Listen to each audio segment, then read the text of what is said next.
প্রিয় পঞ্চম শ্রেণীর শিক্ষার্থীরা, আশা করছি তোমরা সকলে অনেক, অনেক ভালো আছো। আজকে তোমাদের বইয়ের ২৪ পৃষ্ঠার ১১ নম্বর যে অঙ্কটি আছে, এই অঙ্কটি আমরা খুব সহজে সমাধান করব। আশা করব তোমরা যদি ভিডিওটি না টেনে সম্পূর্ণ দেখো, তাহলে এরকম প্রশ্ন তোমরা খুব সহজে সমাধান করতে পারবে। চলো এই অঙ্কটি সমাধান করে ফেলি।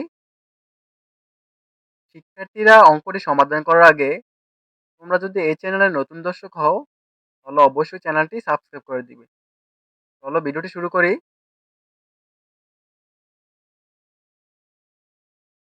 আমাদের প্রশ্নে বলা হয়েছে মা ও মেয়ের বয়সের সমষ্টি হচ্ছে ৫৬ বছর।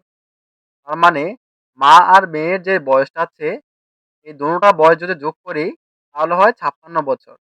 মায়ের বয়স হচ্ছে মেয়ের বয়সের ৩ গুণ। তার মানে মায়ের যে বয়সটা হবে তা হবে মেয়ের বয়সের ৩ গুণ, এবং তাদের প্রত্যেকের বয়স কত? আমরা আগে মেয়ের বয়সটা নির্ণয় করব। মেয়ের বয়সটা নির্ণয় করার পর তার সাথে ৩ দিয়ে গুণ করে দিব। কেননা বলা হয়েছে মায়ের বয়স হচ্ছে মেয়ের বয়সের ৩ গুণ। চলো এটা সমাধান করে ফেলি। তো এটা হবে মেয়ের বয়স হচ্ছে মেয়ের বয়সের ১ গুণ। তার মানে মেয়ের বয়স যত ততই থাকবে। আর মায়ের যে বয়স এটা হবে মেয়ের বয়সের ৩ গুণ। তার মানে মেয়ের বয়স যদি ৫ হয়, মায়ের বয়স হবে ১৫। তার মানে ৩ গুণ। আশা করছি এটা বুঝতে পেরেছো। তো আমরা যদি দোনোটা যোগ করি, মা ও মেয়ের বয়সের সমষ্টি মেয়ের বয়সের ৪ গুণ। তার মানে ৩ আর ১ হচ্ছে ৪, ৪ গুণ।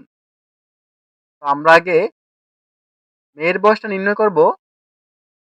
আমরা জানি মা ও মেয়ের বয়সের সমষ্টি হচ্ছে ৫৬ বছর। আর তাদের বয়সের যে গুণটা এটা হচ্ছে ৪ বছরের। তো আমরা যদি ৪ দিয়ে ৫৬ র সাথে ভাগ করে দেই, তাহলে মেয়ের বয়সটা পেয়ে যাব। চলো ভাগটা দেখে নেই। আমরা ১ম এ ৪ দিয়ে এই ৫৬ কে ভাগ দিব। ৪ ৫ এর মধ্যে যায় একবার, ৪ ও একে ৪ ও একে ৪। তার মানে একবার যায়। ৫ থেকে ৪ গেলে থাকে ১। যেহেতু ৪ ১ থেকে ছোট, তাহলে অবশ্যই আমরা আরেকটা উপরে যে ৬ দেখতে পাচ্ছ তার নিচে নামিয়ে নিব। তাহলে আমাদের সংখ্যাটা হবে ১৬। ৪ ১৬ র মধ্যে ৪ বার যায়। ৪ ও একে ৪, ৪ দুগুণ ৮, ৩ ৪ ১২, ৪ ৪ হচ্ছে ১৬। তার মানে ৪ ৪ ১৬। আমাদের বাকশেষ থাকে না। ৬ থেকে ৬ গেলে ০, ১ থেকে ১ গেলে ০। তার মানে কিছুই থাকে না। আমাদের উত্তর পেলাম ১৪। তো মেয়ের বয়স হচ্ছে ১৪ বছর। যেহেতু আমরা মেয়ের বয়সটা পেয়ে গেছি, আমাদের প্রশ্নে বলা হয়েছিল যে মায়ের যে বয়সটা হবে তা হবে মেয়ের বয়সের ৩ গুণ।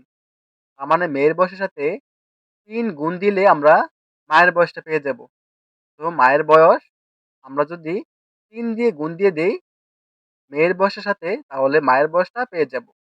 চলো গুণটা করে ফেলি।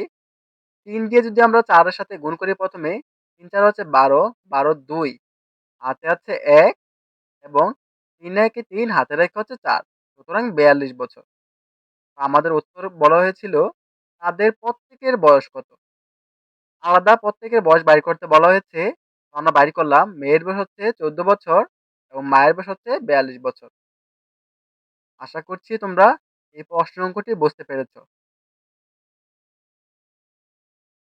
শিক্ষার্থীরা, আশা করছি এই ১১ নং প্রশ্নটি তোমরা বুঝতে পেরেছ। শিক্ষার্থীরা, আমরা চলে আসলাম ৩ নং সমাধানে। আমাদের ৩ নং এ বলা হয়েছে পলি এবং রাজনের একত্রে ১৮,৬৫০ টাকা আছে। রাজন অপেক্ষা বা রাজন থেকে পলির ১,৬৮০ টাকা কম আছে। তো আমাদের বাইর করতে হবে পলি এবং রাজনের প্রত্যেকের কত টাকা আছে।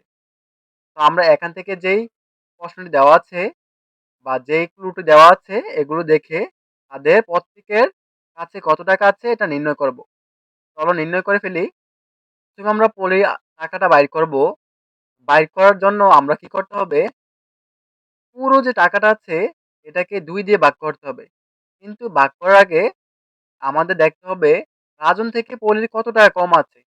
আমরা এই টাকা থেকে এই টাকাটা বিয়োগ করব। বিয়োগ করে আমরা ২ দিয়ে ভাগ করে দিব। তাহলে আমরা পেয়ে যাব তাদের প্রত্যেকের কাছে কত টাকা আছে। চলো এটা সমাধান করি। পলির কাছে আছে, আমরা এখানে দেখতে পাচ্ছ এই পুরো টাকাটা লিখব। লিখে এই যে টাকাটা দেখতে পাচ্ছ এটা হচ্ছে রাজনের বেশি আছে পলি থেকে। তো এটা থেকে এটা বিয়োগ করে ২ দিয়ে ভাগ করে দিব। যদি আমরা এটা থেকে এটা বিয়োগ করি, তোমরা আশা করছি তোমরা সবাই বিয়োগ পারো। যদি আমরা ১৮,৬৫০ থেকে এটা বিয়োগ করি, তাহলে পাবো ১৬,৯৭০ টাকা। যেহেতু আমরা বিয়োগের কাজটা করে নিলাম, এবার ভাগের কাজটা করব।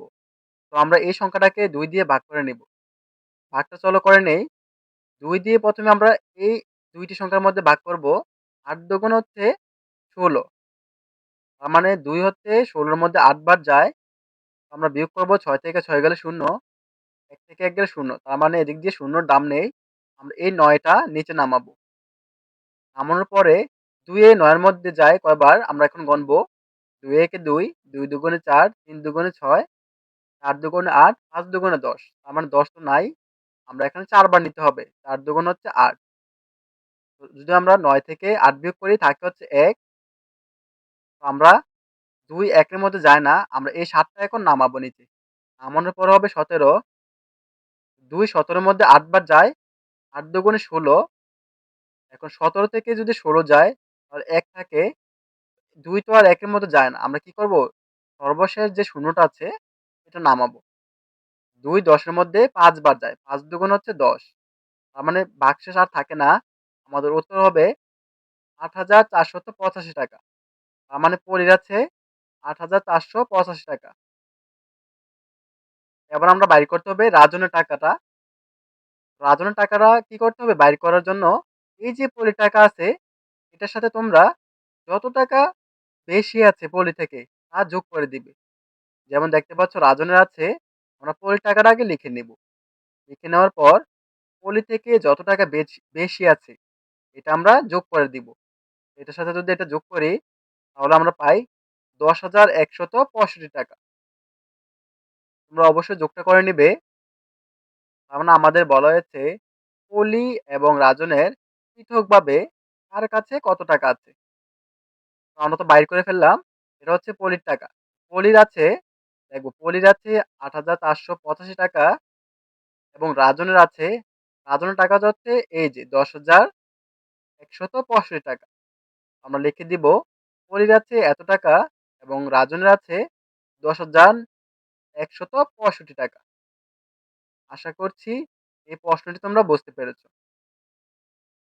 শিক্ষার্থীরা আজকের ভিডিওটি যদি তোমাদের ভালো লেগে থাকে তাহলে অবশ্যই চ্যানেলটি সাবস্ক্রাইব করে দিবে এবং তোমার বন্ধুদের কাছে ভিডিওটি শেয়ার করে দিবে। তো আজকের মতো এই পর্যন্তই। সকলে ভালো থাকবে। আল্লাহ হাফেজ।